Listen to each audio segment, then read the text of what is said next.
यहाँ जो आयोजक मंडल के जितने भी युवा भविष्य के कर्णधार हैं और जो जागरूक महिलाएं हैं, मैं सभी को धन्यवाद देना चाहता हूँ कि ये भाव मन में आया।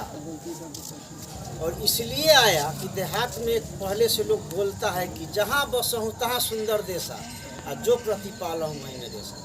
तो हम लोगों के लिए देखिए, जानकारी के लिए सारा धर्म शास्त्र संविधान सब पढ़ना चाहिए। जैसे कहा जाता है कि फिल्म देखिए, लेकिन उसमें जो मेरिट है, गुण है, उसको हासिल करिए और डिमेरिट है उसको छोड़ दीजिए।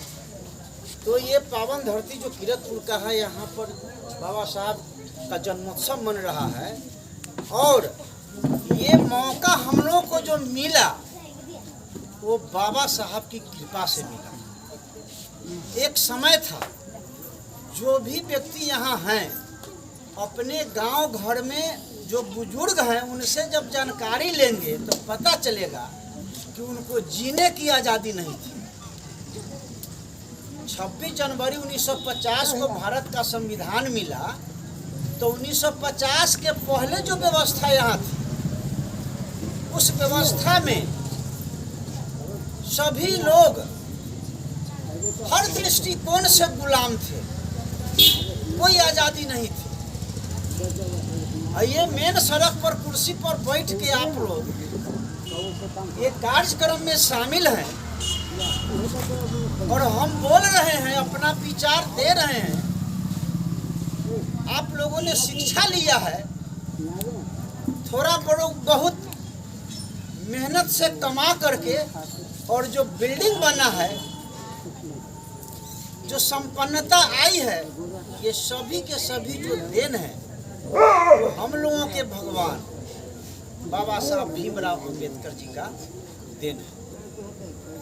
हालांकि इनके पहले बहुत सारे महापुरुषों ने आज़ादी और ये मुक्ति का आंदोलन चलाया, जिसमें महामना गौतम बुद्ध से लेकर के साहेब कबीर, संत शिरोमणि गुरु रविदास जी, ज्योतिबा फुले, शिक्षा की देवी सावित्रीबाई फुले, संत गाडगे साहब, पेरिया रामास्वामी नायकर,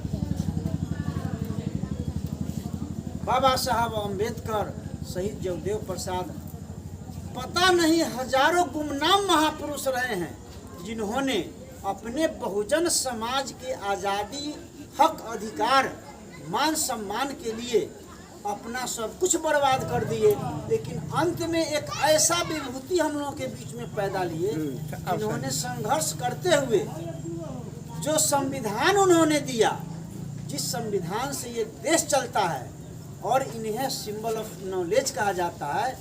भारत का संविधान विश्व के सर्वोत्तम संविधान में है, जिस पर रिसर्च चल रहा है, पूरे विश्व में रिसर्च चल रहा है। आज तो बाबा साहब की जयंती मना रहे हैं। आपको जानकारी होना चाहिए कि अप्रैल माह जो है बहुत महत्वपूर्ण महीना है। 9 अप्रैल को चक्रवर्ती सम्राट अशोक जी का जन्मोत्सव मना, 11 अप्रैल को शिक्षा के अमरदूत ज्योतिबा फुले जी का जन्मोत्सव मना, और आज पूरे विश्व में बाबा साहब भीमराव अंबेडकर जी का जन्मोत्सव मनाया जा रहा है। और अपने समाज के बीच, बहुजन समाज के बीच ये मैसेज दिया जा रहा है कि आज हम लोगों का जो भी वजूद है, वो वजूद हमारे भाग्य निर्माता बाबा साहब अम्बेडकर के कारण है। आपको यह भी जानकारी होना चाहिए, हमारी महिलाएं को जो अधिकार मिला वो बाबा साहब के संविधान से मिला।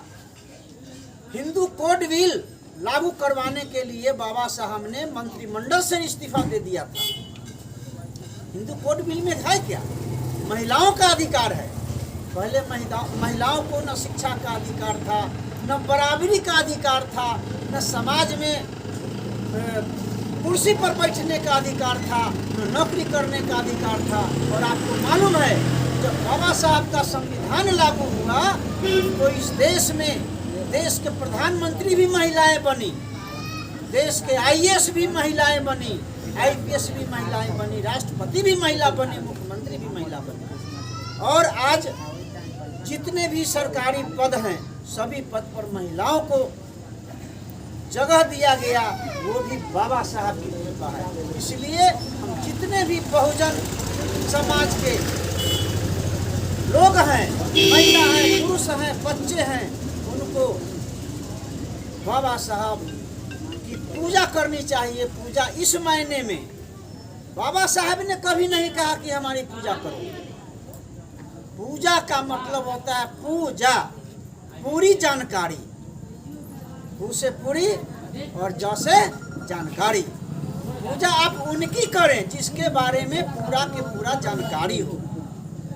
ऐसे तो हमारे लोगों के बीच में जो साहित्य और जो धर्म ग्रंथ षड्यंत्रकारी व्यक्तियों के द्वारा रख दिया गया, उसके बारे में हम लोगों ने न पढ़ा न जाना।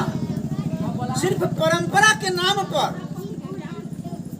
अपना समय देते रहे, अपना एनर्जी बर्बाद करते रहे, अपना पैसा, मेहनत का पैसा बर्बाद करते रहे। लेकिन बाबा साहब ने कहा कि शिक्षित बनो, संगठित हो और तब संघर्ष करो। शिक्षा पर इन्होंने क्यों जोर दिया? इनका समझ था कि शिक्षा शेरनी का वह दूध है जो पिएगा वो दहाड़ेगा। और ये साबित करके बाबा साहब ने बता दिया अपने जीवन में। उनका बचपन का संघर्ष जब आप पढ़ेंगे तो पता चलेगा कि सरकारी स्कूल में भी अंदर बैठकर पढ़ने की आज़ादी नहीं थी। उनको बरामदा पर बैठने का जो है ये सिस्टम बना हुआ था, लेकिन खिड़की से झांक करके वो एजुकेशन लिए। और ऐसा एजुकेशन लिए कि उस समय भारत गुलाम था। गुलाम भारत में जब अंग्रेज का राज था तो आप लोग जानते हैं कि अंग्रेज का जो पार्लियामेंट था वो लंदन में था। लंदन के पार्लियामेंट में अपने जानकारी के आधार पर बाबा साहब ने उस पार्लियामेंट में गरजा था और बतला दिया था कि शिक्षा में वो दम है कि हम अपने समझदारी से अपनी बात को रख सकते हैं। और इस बारीकी से लंदन में उन्होंने गोलमेज कॉन्फ्रेंस में रखा और इसी का परिणाम हुआ कि साइमन कमीशन आया। गोलमेज कॉन्फ्रेंस बुक है, पढ़िएगा तो पता चलेगा।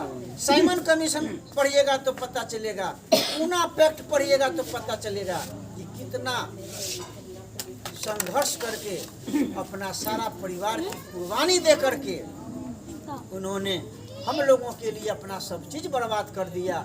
इसलिए ज़रूरत है अपने महापुरुषों के बारे में जानकारी करने का। और आप सभी लोग जितने भी बच्चे हैं वो देश के कर्णधार हैं। आप संविधान को बचाइए। संविधान बचेगा तो ये जो कुर्सी पर बैठे हैं ये बरकरार रहेगा।